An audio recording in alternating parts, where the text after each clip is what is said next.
Bonsoir. Bonsoir à vous tous. Je suis heureuse de vous retrouver ce soir et très heureuse de vous accueillir, Monsieur Jean-Christian Petit-Fils, pour cette magnifique biographie que nous découvrons et que j'ai découverte grâce à vous. C'est un immense plaisir. Merci beaucoup à vous d'être avec nous ce soir. Oui, ça marche. Merci. Oui. Oui, comme je le disais, vous nous régalez. Franchement, c'est un énorme plaisir de lecture que de découvrir votre dernière et ultime biographie sur le premier roi des Bourbons, donc ultime biographie des rois des Bourbons, cette série que vous nous avez offerte. Et ce soir, nous allons parler de Henri IV, donc ce premier roi des Bourbons, qui est une figure haute en couleur, qui est une figure très connue des Français, bien sûr. Vous le dites et on le sait, bien sûr, c'est le roi le plus aimé des Français. Et pourtant, à la lecture de cette biographie, qui est vraiment un régal, c'est vraiment magnifique, nous découvrons une personnalité bien plus complexe qu'il n'y paraît, mais ô combien passionnante. Alors, ma première question, Jean-Christian Petit-Fils, c'est tout simplement, vous nous avez régalé avec Louis XIII, Louis XIV, Louis XV et Louis XVI. Pourquoi avoir fait machine arrière, si je peux dire, et pour nous offrir cette biographie d'Henri IV, alors qu'il y a eu quand même quelques littératures avant, mais vous nous dites à la fin du livre que vous avez hésité à écrire. Oui. Tout le monde m'entend, là ? Oui, en effet, ce livre est un ouvrage que, au départ, je n'avais pas l'intention d'écrire. Je n'avais pas l'intention d'écrire, en réalité, une série sur les Bourbons. C'est un peu le hasard. Moi, j'ai commencé par m'intéresser beaucoup au XVIIe siècle. J'ai écrit des biographies tournant un peu autour du roi, Mademoiselle de la Vallière, Madame de Montespan, Fouquet, Le Hausin. J'avais fait aussi, dans ma jeunesse, et puis j'ai repris ce travail, une étude sur l'homme au masque de fer, donc un mystère du grand siècle. Et j'ai décidé en 1994 de m'attaquer à Louis XIV, au monument de Louis XIV, puisque je connaissais très bien cette période. Et puis, donc l'ouvrage est paru en 1995, et il a eu un très gros succès, beaucoup de prix, notamment le Grand Prix de la biographie de l'Académie française. Et ensuite, c'est sur le conseil de mon éditeur que je me suis lancé dans un Louis XVI.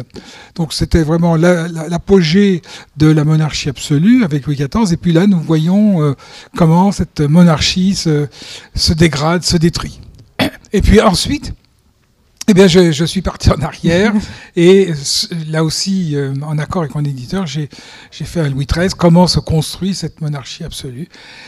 Louis XV est venu après, donc c'est vraiment dans le désordre, mais on peut quand même le lire dans l'ordre, c'est peut-être mieux, c'est préférable maintenant. Et c'est la dernière, là aussi j'ai hésité parce qu'il y avait des très beaux, très sérieux travaux, mais qui datent quand même de 30 ans à peu près, le travail de Jean-Pierre Bablon en particulier.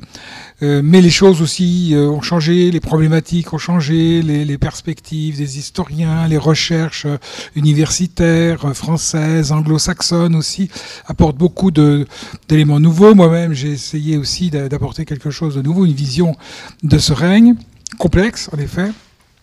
Et voilà, donc j'ai achevé ce cycle des Bourbons avec beaucoup de passion, mais rien n'était prémédité à l'avance. Voilà. D'accord.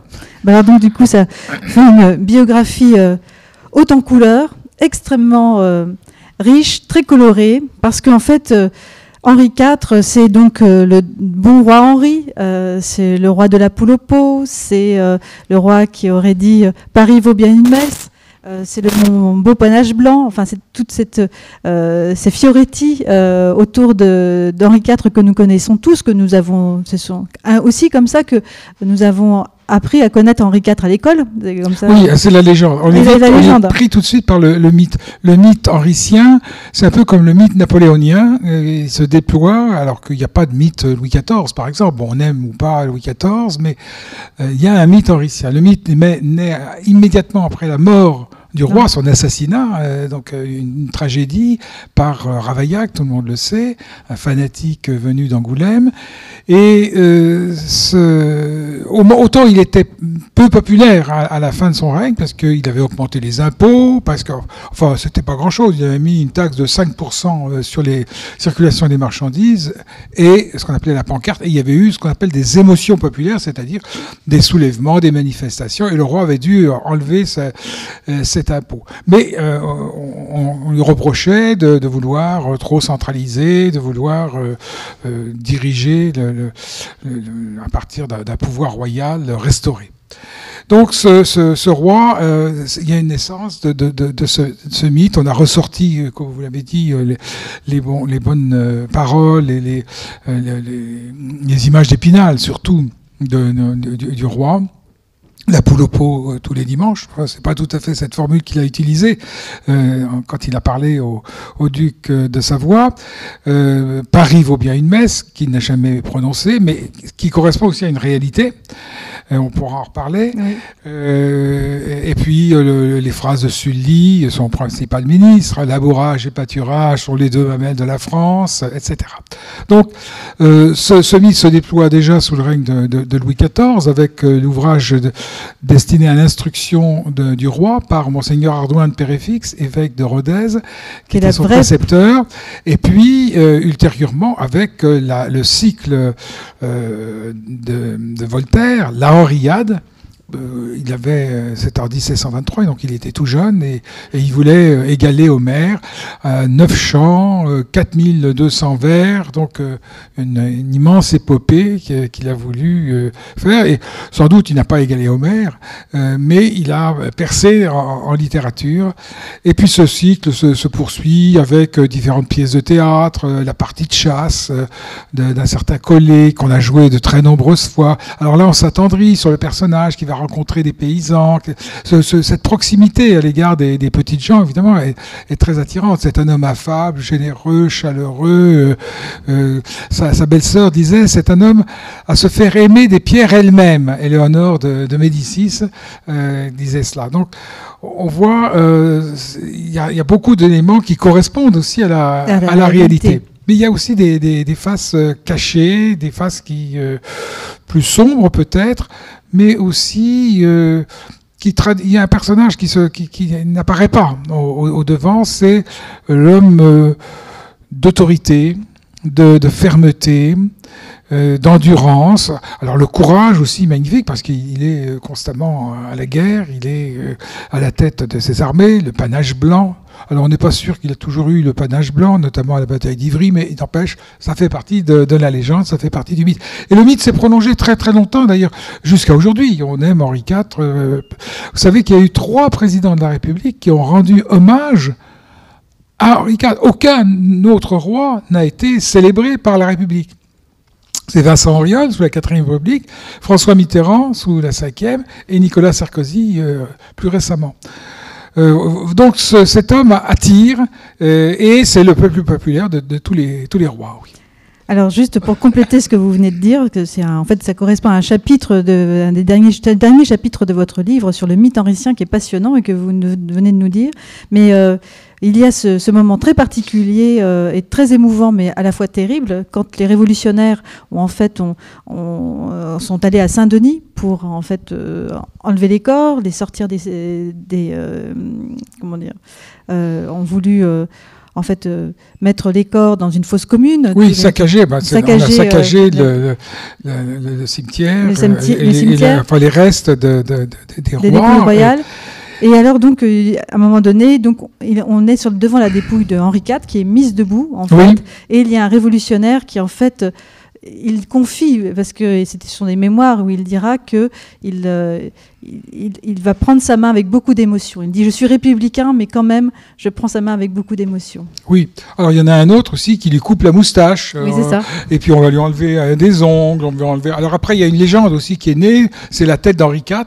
Mais ça, cette tête d'Henri IV, elle apparaît en 1919 chez un antiquaire. Elle est momifiée.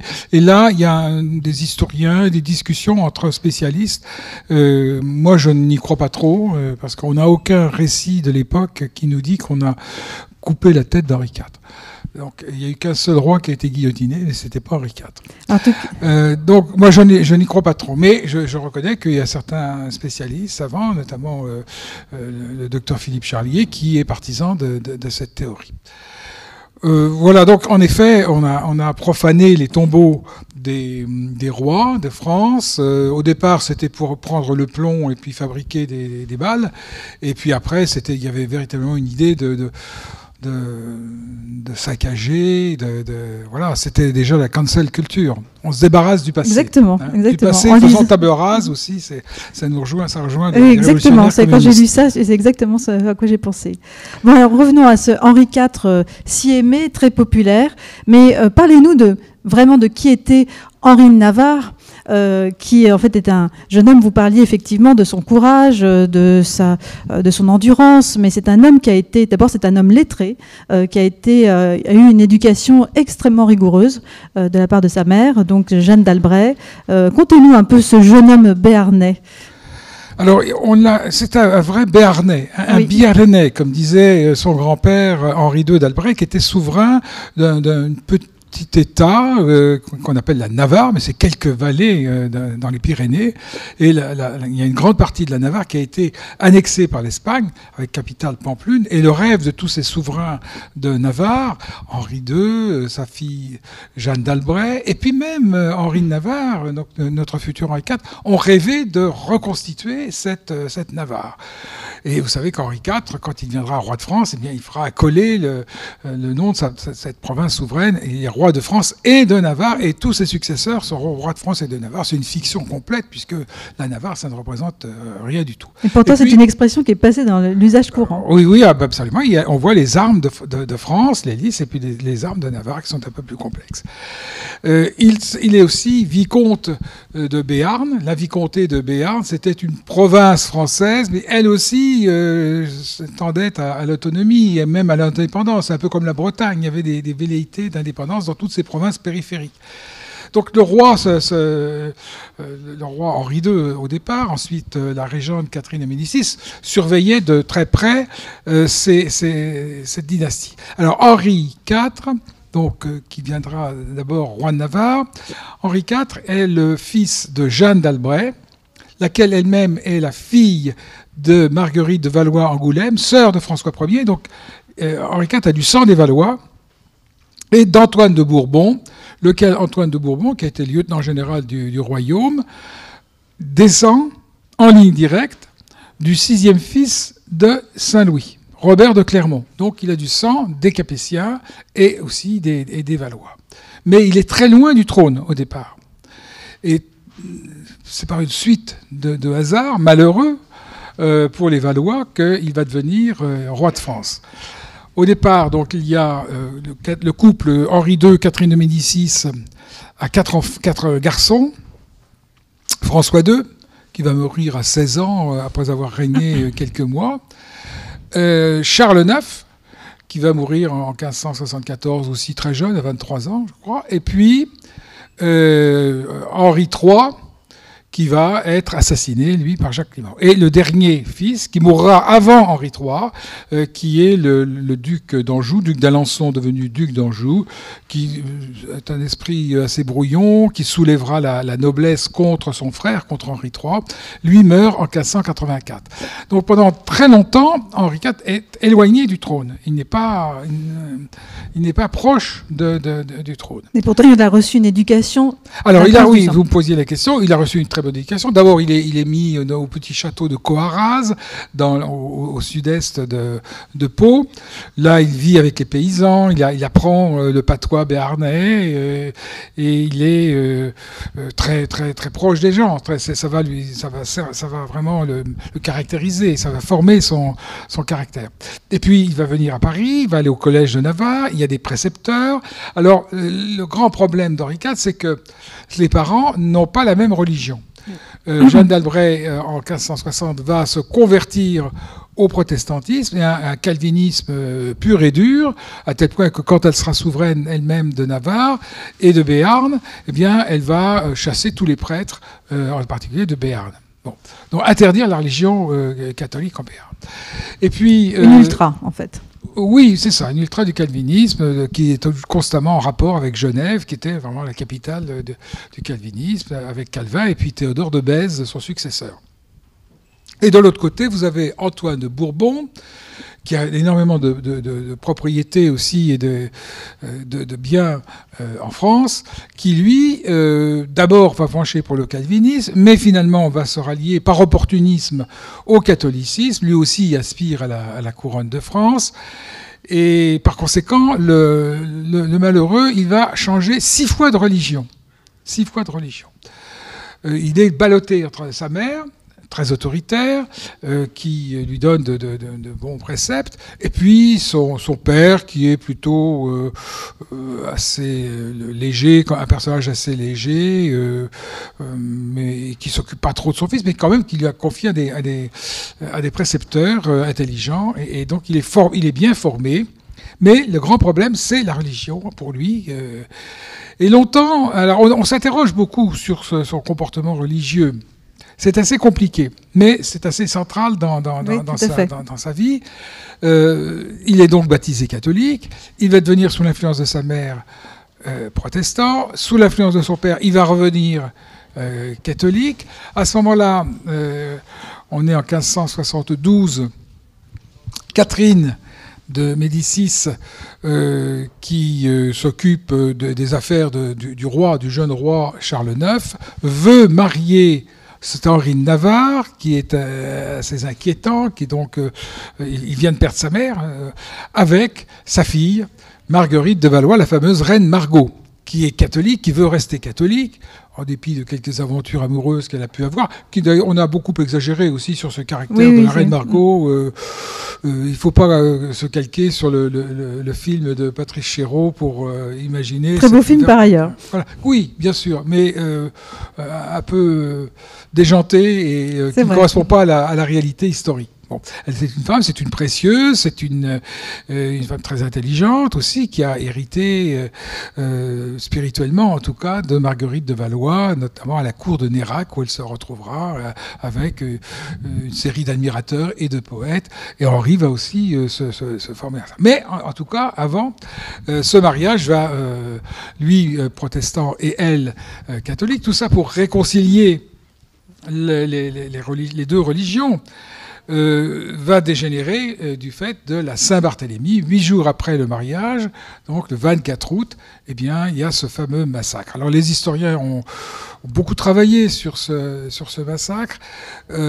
Ça commence en fait par une tentative d'assassinat contre le grand chef militaire des protestants, l'amiral de Coligny. Et puis... la fureur des 800 gentilshommes armés de l'entourage d'Henri de Navarre qui sont venus à Paris. Pour le mariage. Pour le mariage. Et ces gentilshommes sont furieux, veulent se venger. Et à ce moment-là, Catherine et Charles IX ont le sentiment qu'il va y avoir un coup d'État. Il y a déjà eu des tentatives d'enlèvement. Là, il y aura un coup d'État. On va se venger de cette tentative qui vient probablement de l'entourage du duc de Guise, qui est un chef ultra-catholique, mais lui-même n'est pas impliqué dans l'affaire. On arrive, notamment, je pense, aux travaux d'Arlette Joannac, qui sont très, très clairs de ce point de vue. Donc la décision est prise. C'est une sorte de coup de majesté, de coup d'État. Eh bien, on va se débarrasser de quelques dizaines de chefs de l'entourage d'Henri de Navarre. Enfin, c'est des précepteurs, c'est des gouverneurs, ce sont des compagnons d'Henri. Et le massacre donc va commencer dans la nuit du 24 août, avec le tocsin qui sonne à Saint-Germain-l'Auxerrois en particulier. C'est à partir de ce moment-là que la foule catholique de Paris est très catholique. Paris, c'est 300 000 habitants, et sur les 300 000 habitants, il n'y a que 8 000 protestants. Et cette foule très catholique, excitée aussi par des curés très hostiles, violemment hostiles à la Réforme, va se déchaîner contre les protestants qui donc vivent à Paris. Le massacre sera terrible, ça donnera 3000 morts à Paris. Ça se propagera, le mouvement se propagera en province avec différentes vagues, différentes ondes successives, et il y aura au moins 7000 morts, d'après les estimations des historiens, 7000 morts en province. Donc 10 000 morts en tout dans cette atroce.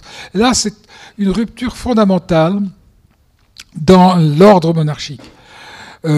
Charles IX dira qu'il assume en plénitude, mais il reconnaîtra qu'il n'a pas donné un ordre de massacre général. C'est ce qu'on appelle la rupture de l'ordre de l'amour. La monarchie repose sur une conception assez paternelle. Le roi, c'est le père de ses sujets. Et donc, cet ordre de l'amour, c'est une relation toute particulière entre le roi et ses sujets. Elle est brisée. Elle le sera un petit peu plus ultérieurement, en 1588, avec l'assassinat du duc de Guise par Henri III. Alors, donc, ce jeune homme qui est bouleversé par la mort de ses compagnons, qui est marié avec la reine Margot, va être quasiment prisonnier au Louvre et obligé de se convertir. Il est avec son compagnon, un bon compagnon, qui est le prince de Condé, lequel, lui, est alors un protestant farouche et a envie de se battre. Mais quand Charles IX et Catherine lui disent la mort, la Bastille ou la messe, hein, il choisit immédiatement la messe, il se convertit. Et Henri IV, lui, le futur Henri IV, oui, Henri de Navarre, dit « Attendez, moi je veux bien me convertir, mais il faut qu'on m'explique les différences entre les religions. » Alors qu'il savait très très bien, il avait eu un précepteur catholique, un précepteur protestant. Donc on voit déjà apparaître le personnage russe. J'ai besoin d'être catéchisé, j'ai besoin qu'on m'informe. Donc il gagne du temps. Et il va essayer d'en gagner le plus longtemps possible. Condé va s'évader du Louvre et Henri IV va finir par le faire en utilisant lui aussi une ruse. Un jour, il part à la chasse. Il disparaît, donc émotion considérable chez Charles IX et chez Catherine. Qu'est-ce qu'il va se faire? Il va rejoindre le camp des protestants. Il va lever l'étendard de la révolte. Eh bien non, il revient le lendemain matin en disant j'ai été à la chasse, je me suis égaré. Tout le monde pousse un ouf de soulagement. Et par conséquent, on relâche la surveillance. On dit voilà, il est vraiment loyal, il est revenu, il aurait très bien pu partir, il n'est pas parti, donc c'est pas la peine de maintenir la surveillance. On relâche la surveillance, et quelques jours plus tard, hop, il file, on le retrouve plus, et il est parti dans le Midi, dans le sud-est, dans le sud-ouest, pardon. Et là, il va hésiter encore à revenir au protestantisme parce que son cousin Condé est devenu le chef de l'armée rebelle et que lui ne veut pas être subordonné à Condé. On voit ce personnage assez louvoyant. Et pendant donc très longtemps, il va être le chef des protestants, mais un chef modéré, cherchant à s'accommoder avec ceux qu'on appelle les politiques, c'est-à-dire ceux qui essaient de placer l'État au-dessus, dans l'ordre temporel bien entendu, au-dessus des religions, des deux religions. Que pense-t-il réellement ? C'est assez complexe de le dire. Mais on le verra au moment où, après s'être battu et à la fois contre les armées du roi et contre les armées étrangères, je vous passe les détails parce que c'est assez complexe, il va se convertir. Mais que pensait-il réellement ? Alors, il pense que entre le catholicisme et le calvinisme, il n'y a pas de grande différence. Il pense que c'est plutôt un schisme qu'une hérésie. Donc un schisme, c'est une rupture dans la chrétienté, un schisme qui s'explique parfaitement par le fait que à cette époque, il y avait beaucoup de débordements, d'abus dans l'Église. Voilà, il y en a toujours, on le voit aujourd'hui. Mais il est convaincu qu'il n'y a pas de très grande différence. Et c'est pas donc une hérésie. Alors, ce qui pose quand même, d'un point de vue théologique, quelques problèmes, puisque pour le catholicisme, ce qui est central, c'est l'Eucharistie, c'est la présence réelle. C'est autour de l'Eucharistie qu'est bâtie l'Église, hein, et tous les sacrements.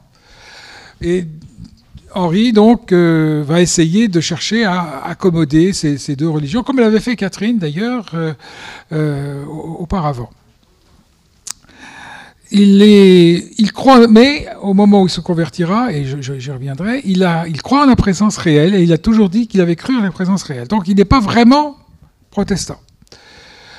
Il a une grande dévotion envers la Vierge Marie. Donc il n'est pas vraiment protestant.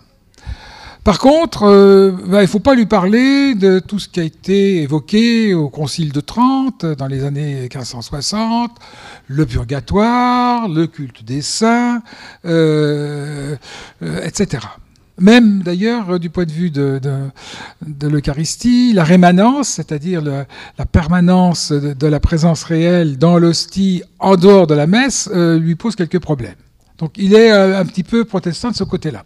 Donc vous voyez, il cherche un accommodement et il prend des accommodements avec les deux religions.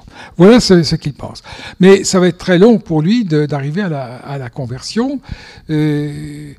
En 1584, il devient, à la suite de la mort de François d'Alençon, duc d'Anjou, l'héritier du trône. Henri III, le dernier Valois régnant, le supplie de se convertir, mais le reconnaît comme l'héritier légitime, selon la loi salique, lors de primogéniture, la succession, il est vraiment l'héritier légitime. Mais le problème, c'est que la France, toute catholique, considère qu'il faut aussi se faire sacrer. Alors, c'est pas le sacre qui fait le roi, il faut faire très attention. C'est dès la mort du roi, le successeur devient roi. Donc, à la mort d'Henri III, qui va intervenir un petit peu plus tard, en 1589, Henri IV devient roi de France.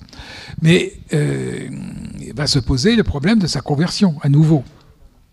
Et Henri IV va se faire sommer par les grands, notamment le marquis d'O, surintendant des finances, mais tous les mignons, donc les anciens mignons d'Henri III,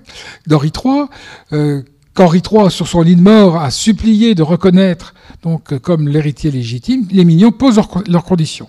D'abord, qu'ils leur confirment leur prébende, leur gouvernement, leur pension, leur gratification. Bon, Henri, pas de problème. Mais qu'ils se convertissent.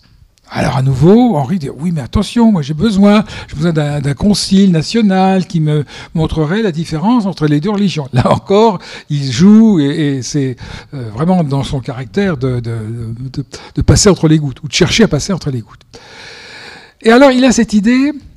Voilà, moi je suis devenu protestant, je crois fermement que c'est la bonne voie, puisqu'on ne peut pas trouver un terrain d'entente, je vais rester protestant, je vais devenir le roi de France en tant que protestant, mais je serai le roi de France d'une France catholique. Et si la Providence me conforte dans cet état d'esprit, eh bien ça voudra dire que j'ai raison, que Dieu est avec moi. Alors à nouveau, donc ça c'est le dieu de la guerre. Eh bien, il va se battre contre la Ligue. La Ligue, c'est un mouvement qui s'est créé en 1584, un mouvement ultra-catholique, qui est un parti politique qui va imposer ses volontés pendant les dernières années du règne d'Henri III au malheureux Henri III, qui est un homme intelligent, fin. Alors là aussi, on l'a caricaturé, on a dit qu'il était efféminé, homosexuel. Il aimait les bijoux, il aimait les costumes raffinés, alors qu'à cette époque, on était plutôt dans des personnages qui sont dans cette monarchie guerrière, et on trouvait le roi très en décalage par rapport aux mœurs de l'époque. Mais il n'était pas du tout homosexuel, il avait une maîtresse, mais malheureusement il n'avait pas d'enfant de sa femme, et du coup son héritier c'était bien Henri. Alors, donc Henri III étant mort, eh bien les grands, les mignons, lui imposent une sorte de charte, au fond, ça sera une monarchie limitée par les grands. Henri IV est obligé de céder, il va faire une proclamation en disant qu'il se convertirait plus tard, quand il sera bien instruit, et puis il confirme les privilèges de ces grands du royaume. Mais son idée, c'est de s'imposer par la guerre. Et le succès arrive. Il va se battre à la bataille d'Arques, près de Dieppe, succès extraordinaire, à la bataille d'Ivry, alors c'est là où on parle du panache blanc, et puis à d'autres batailles aussi. C'est un roi de guerre. Il est constamment à cheval, à la tête de ses troupes. Il n'hésite pas à se le jeter dans la mêlée, comme un guerrier. mettant en péril sa propre vie. Là, on a une conception un peu médiévale. On est dans une sorte de régression médiévale de la conception du pouvoir. Le roi, il n'est pas là à être au premier rang. Mais lui, Henri, a envie de se battre et c'est vraiment constitutif de son tempérament. Et puis, il va tomber, passez-moi l'expression, tomber sur un os. C'est le siège de Paris. Plusieurs mois, un siège très très dur. Donc Paris est occupé complètement par la Ligue. Paris a décidé de choisir un autre roi qu'Henri IV, puisqu'il est devenu Henri IV en 1589. C'est l'oncle Charles, le cardinal de Bourbon, qui va prendre le nom de Charles X. Et oui, il y a eu 2 Charles X dans l'histoire de France. On ne sait pas trop, mais Charles X. Roi fictif, il était prisonnier d'Henri IV, mais ça fait rien. Il était, et on a fait des pièces de monnaie, fabriqué des pièces de monnaie avec. Monnaie. On a frappé des monnaies pour des effigies, à l'effigie de Charles X, qui sont très recherchées d'ailleurs. Bon, donc échec, un siège terrible, 30 000 morts. 30 000 morts, alors c'est infiniment plus que ce qui s'est passé au siège de 1871, au moment de la Commune. Henri IV a accepté de prendre les femmes et les enfants chassés par les assiégés. Mais donc cet échec, avec l'arrivée du duc de Farnèse, donc un général espagnol très brillant, probablement plus brillant qu'Henri IV, qui va donc l'obliger à lever le siège de Paris. Et puis, au deuxième échec, à Rouen aussi, où Farnèse va empêcher Henri IV de prendre Rouen. Et à ce moment-là, les gens de la Ligue vont convoquer des États généraux pour désigner, le cardinal de Bourbon étant mort, pour désigner le roi de France. Les Espagnols ont déversé des doublons, des écus sur tous les membres de cette assemblée, aussi bien les membres de la noblesse que du clergé, que du tiers-état. Et ces gens s'apprêtent à élire une femme. On va abandonner la loi salique et on va élire l'infante Claire Isabelle Eugénie, laquelle est la fille de Philippe II, mais aussi d'Espagne, mais aussi d'Henri II, puisque Henri II avait marié sa fille à Philippe II. Philippe II qui a eu plusieurs épouses. Voilà l'idée, et à ce moment-là, la France serait bien entendu démantelée, serait devenue un satellite espagnol. Grand danger pour Henri IV, et c'est là qu'il décide à faire ce qu'il a appelé dans une lettre à Gabrielle d'Estrées, sa favorite, le saut périlleux. Pourquoi le saut périlleux ? Parce que c'est très dangereux pour lui, et ça l'était déjà avant, c'est de se convertir au catholicisme et perdre tous les appuis de son armée, qui est une armée protestante. Ses proches compagnons, Duplessis-Mornay, Agrippa d'Aubigné, ont déjà pris le large. C'est courir le risque de ne pas avoir l'appui de la grande majorité des catholiques qui restent influencés par la Ligue. Donc ce saut périlleux, il le fait, c'est en 1593, il va se faire, il va devenir catholique avec l'influence de Renaud de Beaune, l'archevêque, et puis Jacques-David du Perron, évêque, qui vont l'instruire, entre guillemets, puisqu'il savait très bien et il connaissait bien, il travaillait très bien la Bible. Il ne faut pas croire que c'était un ignorant, vous l'avez bien souligné, oui, c'est un homme très cultivé. Oui. Donc voilà, et ça va permettre, à ce moment-là, d'apaiser les craintes, d'entrer, donc se faire couronner, non pas à Reims, puisque Reims est occupé par les ligueurs, une grande partie de la France était sous le contrôle de la Ligue, mais à Chartres, donc en 1594. Il entre ensuite dans Paris, et c'est seulement en 1595 que le pape va entériner cette conversion, parce qu'il avait été excommunié préalablement par Sixte Quint. Voilà le parcours religieux d'Henri IV, qui viendra, il faut bien le dire, à partir de ce moment-là, le roi très chrétien.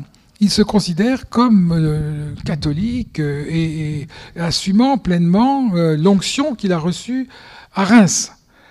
Le 10 avril 1594, à peine est-il entré dans Paris, c'est le jour de Pâques, il va procéder au toucher des écrouelles, c'est-à-dire ce qu'on appelle le miracle capétien. Le roi te touche et Dieu te guérit, ou Dieu te guérisse, les formules ont évolué. Donc ce sont des scrofuleux, c'est des gens atteints de tuberculose qui viennent en haillons souvent de l'Europe entière, de France puis de l'Europe entière, et on attend un miracle. Alors il y a toujours eu des miracles, il y en a eu pour Henri IV, il y en a pour Louis XIII, Louis XIV, Louis XV on ne sait pas trop, il a eu quelques problèmes à cause de ses maîtresses et des scrupules beaucoup, et Louis XVI aussi. Donc il entre, il pénètre dans ce personnage du roi de France qui est le roi très chrétien mais aussi très, très catholique. On parle de la formule du roi catholique pour l'Espagne, mais ça veut bien dire la même chose. Le très chrétien, c'est le roi catholique en France. Et il soutiendra le mouvement de la contre-réforme, fera revenir les jésuites qui avaient été expulsés par ordre du Parlement à la suite d'un premier attentat. Il y en a eu très nombreux contre la personne d'Henri IV. Jean Châtel, qui était un élève des jésuites, s'était précipité sur lui avait cassé une dent, lui avait donné un coup de poignard, mais le coup avait été en grande partie évité et il avait été finalement légèrement blessé, une lèvre arrachée, mais c'était tout. Bien sûr. Et puis il y a eu une 15 ou 18 autres tentatives avant celle de Ravaillac. Donc il va faire revenir les jésuites, il va vraiment soutenir, essayer de réformer le clergé aussi, qui était très, très corrompu, et on passait les épiscopats à l'intérieur des familles, sans pour autant qu'il y ait vraiment la foi. Vous savez que Richelieu a été évêque de Luçon tout jeune, justement parce que l'évêché de Luçon était dans la famille des Richelieu, et qu'on se transmettait ça, c'est un évêché comme une charge presque. Donc évidemment, tout ça donnait lieu à des excès. Richelieu était un homme très, très pieux, mais il y en a eu beaucoup qui ne l'étaient pas. Voilà, donc c'est un roi qui est devenu un roi catholique. Que dire d'autre? Je recède la parole parce que... Oui, non, tout à fait. Vous avez bien répondu. Mais ma question initiale, vous avez répondu à une partie, mais je voulais aussi vous entendre, et c'est ce que on découvre en vous lisant votre livre, et sur la fin justement de votre livre, où vous dites un élément qui est très intéressant et instructif, c'est-à-dire que à la mort, la gestion, j'ai trouvé ça assez fou, vous soulignez la gestion de la mort du roi, c'est-à-dire qu'il n'y a pas eu de débordement, l'État a été solide et fort, il y a une transmission de l'information qui a été faite de façon très diligente, et l'État a été structuré, c'est ce qui ressort.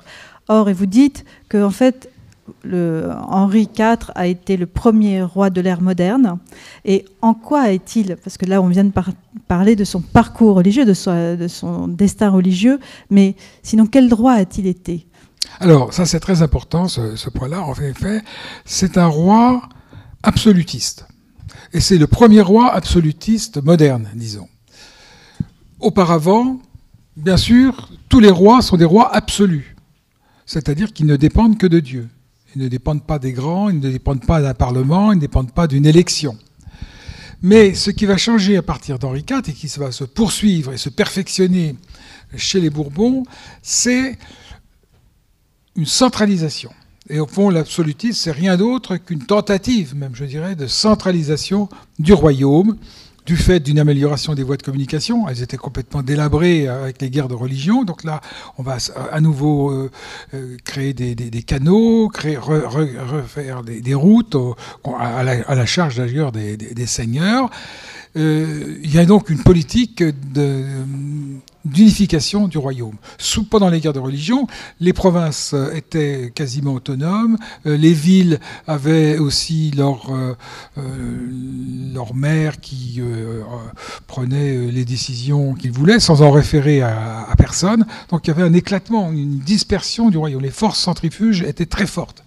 Et le génie d'Henri IV, c'est d'abord d'avoir cherché à se réconcilier, d'avoir cherchait à apporter l'apaisement et la réconciliation des Français, mais aussi de rétribuer les grands, et les grands étaient très avides de retrouver des prébendes, des pouvoirs. Et là, Henri IV n'a pas hésité à distribuer l'argent. C'était déjà le quoi qu'il en coûte. Hein. On donne de l'argent pour acheter les fidélités. C'est ainsi qu'il a pu unifier son royaume. Très peu de vengeance. Seuls les chefs de la Ligue, certains curés extrémistes qui appelaient au meurtre en chair, ont été exilés et se sont retrouvés d'ailleurs à peu près tous à Bruxelles. Donc, autour de lui, il constitue donc un royaume très fort. Alors, pendant longtemps, et ça c'est évidemment inhérent à son parcours, la monarchie française, je le disais tout à l'heure, la monarchie française c'était une monarchie à cheval, donc régression médiévale. Les institutions perdaient de leur aura et puis de leur fonction. Les fonctions de ces institutions avaient tendance à péricliter. Un domestique, au moment où le roi s'apprêtait à partir soit à la chasse, soit à la guerre, s'approchait de lui, le roi était à cheval, et puis il lui faisait signer un arrêté, il lui faisait signer un ordre d'exécution. Donc Henri IV, lui, se formalisait pas, il n'aimait pas du tout les discussions d'assemblée, il détestait les parlements, alors les parlements, ce ne sont pas des représentations de la nation, il faut bien comprendre que ce sont des parlements, c'est des parlements de justice, c'est l'ordre judiciaire qui est là. Mais et les parlements devaient enregistrer les décisions royales, les décrets et autres. Et les édits. Et Henri IV va être extrêmement ferme à l'égard des parlements, comme il était extrêmement ferme à l'égard des assemblées des protestants, considérant que tout ça, ce sont des bavardages. L'essentiel, c'est l'action. Et il est arrivé au Parlement de Paris ou au Parlement de Bordeaux pour enregistrer l'édit de Nantes en costume militaire, l'épée au côté. Et Louis XIV ne fera que copier cet acte, parce que c'est Mazarin qui son Premier ministre, va l'inciter à agir de cette façon. Mais avec des mots très très durs. Henri IV est beaucoup plus autoritaire que Louis XIV. Ça, c'est très clair. Beaucoup plus autoritaire. Il impose sa volonté. C'est un homme d'une très grande intelligence. C'est probablement le plus intelligent de tous les Bourbons. Plus que Louis XIII, plus que Louis XIV, plus que Louis XV et plus que Louis XVI. Même Louis XVI était un homme intelligent. Louis XV aussi. Mais il a une très grande mobilité, une très grande facilité. Il comprend tout de suite, dès qu'il a en présence d'un ambassadeur, en présence d'un grand, il saisit tout de suite la pensée de son interlocuteur ou de son adversaire. Et ça lui donne une force considérable.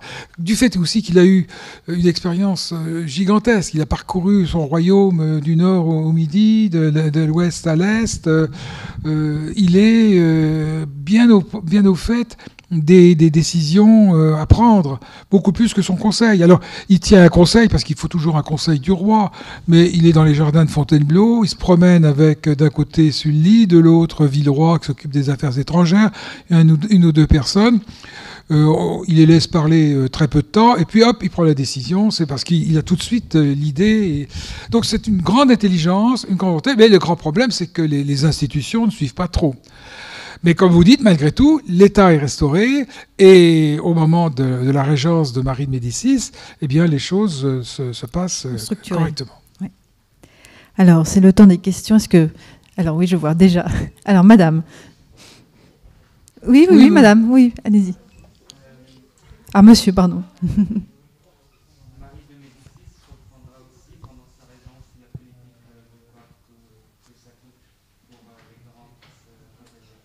Est-ce que vous pouvez répéter un peu plus fort, s'il vous plaît?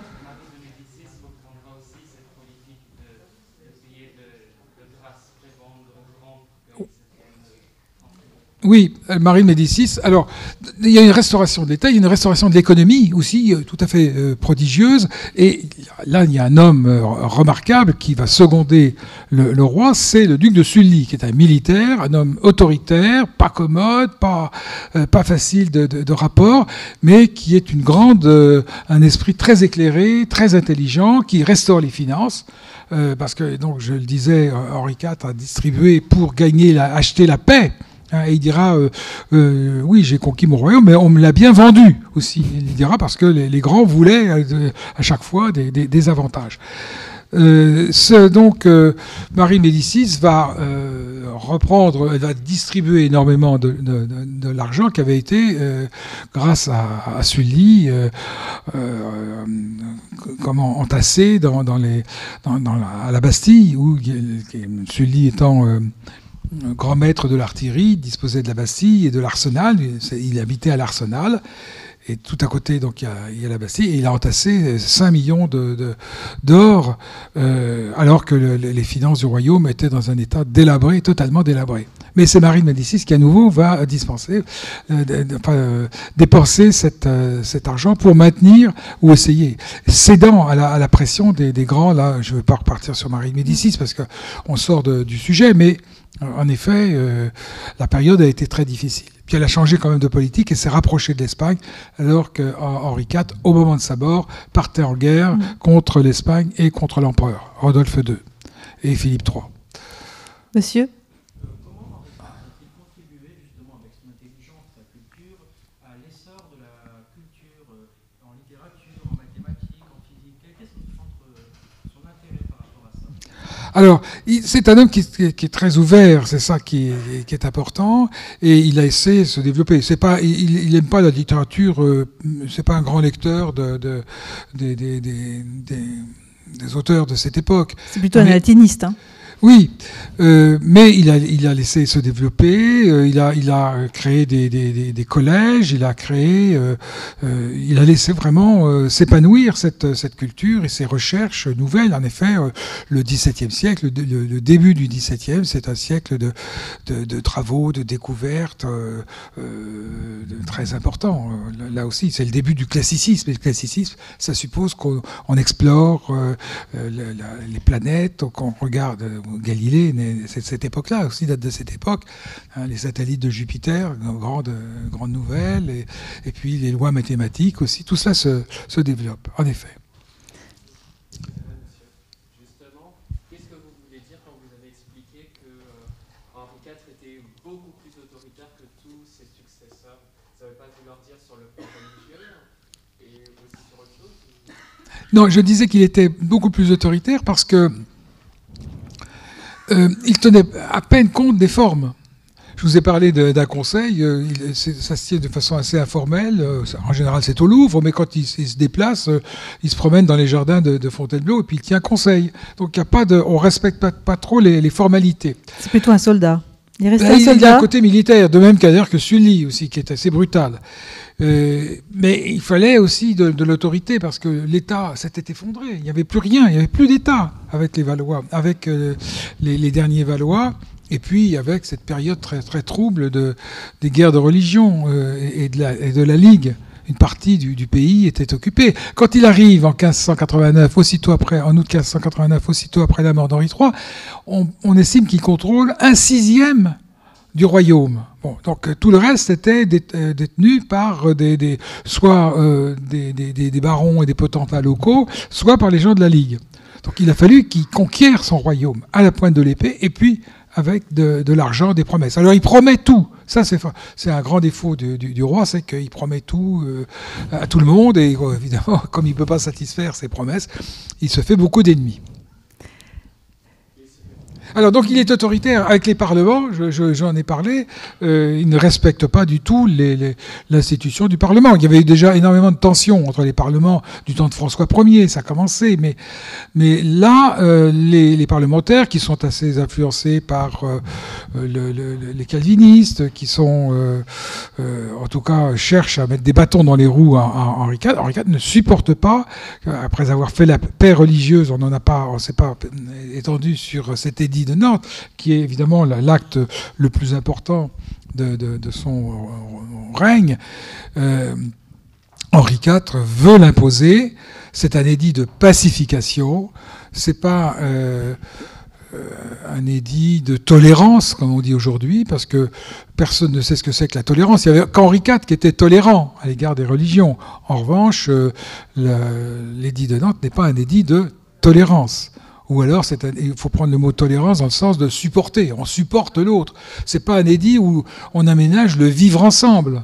Non, on aménage simplement, on fige les situations, on dit dans telle ville il y aura un culte protestant, dans telle autre il y aura un culte catholique, à Paris, à Lyon, à Rouen qui est la deuxième ville de France à ce moment-là, avant Lyon, ça sera un culte catholique. Par contre, dans les villes du Midi, Montpellier, etc., ça sera Narbonne, ça sera un culte protestant. On fige les situations dans l'État et puis même on étend assez largement la présence du catholicisme. Alors le grand danger de cet édit, mais je vais finir sur la réponse, le grand danger c'est qu'il instaurait un État dans l'État. Les brevets et annexes de l'édit de Nantes concédaient à la structure synodo-presbytériale des protestants des places de sûreté, 150 lieux de refuge, dont 51 places de sûreté, c'est-à-dire des villes fortifiées avec des garnisons protestantes, un gouverneur protestant entretenu aux frais du roi. Donc c'était une folie, mais c'était la folie qu'il fallait faire pour arriver à la paix. Et donc Henri IV l'a accepté pour 8 ans, puis après il a renouvelé à nouveau, mais dans son idée, c'était de convertir les protestants, il le dira lui-même, et de les ramener dans le giron de l'Église catholique, quand il sera devenu, il aura été sacré. Alors, donc l'autorité, c'est qu'il passe outre aux décisions du Parlement et il va s'imposer, les obliger, avec des menaces très fermes à leur égard. Je vous dis, même Louis XIV a été obligé de respecter les parlements. Il y avait eu cette affaire en 1655 montée par Mazarin où il était apparu en costume de chasse pour essayer de... Mais il n'empêche que les édits avaient été passablement amendés et que le roi n'était pas sorti victorieux de cette affaire. Henri IV, lui, est extrêmement ferme. Voilà. Alors, c'est la fin malheureusement, mais j'ai quand même une question. Après cette série qui n'en était pas une au départ, est-ce qu'il y en a un qui a votre préférence? Alors moi j'ai beaucoup de sympathie pour Louis XIII, pour son fils Louis XIII. J'aime beaucoup Henri IV, c'est un personnage haut en couleur, pas toujours facile. Alors je ne parle même pas de sa vie amoureuse, on n'en a pas parlé. Mais non, mais c'est un personnage tellement... c'est un personnage de roman. Une heure pour en parler. Il faudrait 2 heures.